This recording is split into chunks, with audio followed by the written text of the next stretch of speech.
In today's video, I'll be talking about Isaiah and how he was a failed prophet.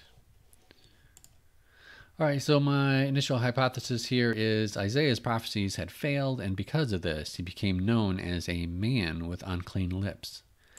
So let's start off taking a look at this phrase here, a man with unclean lips. The biblical author is going to take that phrase and put it into a new context. So instead of unclean lips referring to someone who spoke false prophecies or failed prophecies, it instead refers to wickedness. And not only does Isaiah have unclean lips, he lives among a people of unclean lips. So it's kind of like Oprah. You've got unclean lips. You've got unclean lips. Everybody's got unclean lips, right? So it's changing the context for that phrase. And then the Isaiah's unclean lips are taken care of by the seraphim and the burning coal, and he touches his lips, and now his iniquity is taken away and his sin is forgiven.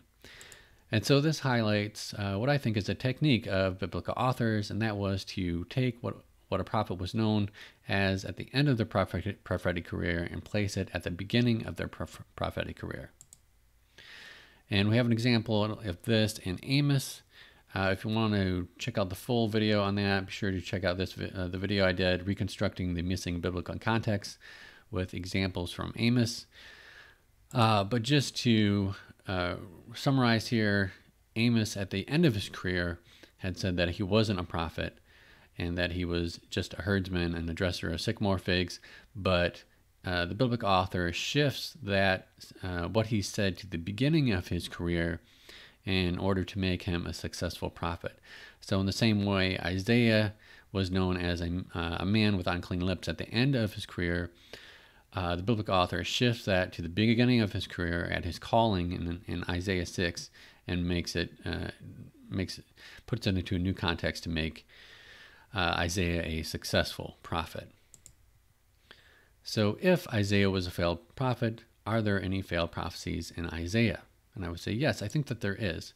And this highlights another technique by biblical authors, and that was to take a failed prophecy and put it in a new context so that it's not a failed prophecy. And we have another example in Amos 6 here, where Amos's failed prophecy had been against Zion, but the biblical author adds context to it and makes it a prophecy against northern Israel so that it's a successful prophecy.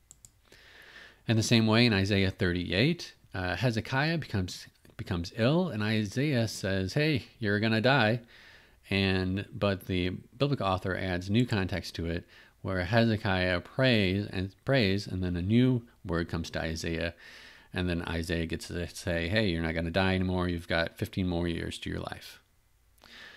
All right, so that is it for my initial hypothesis for now.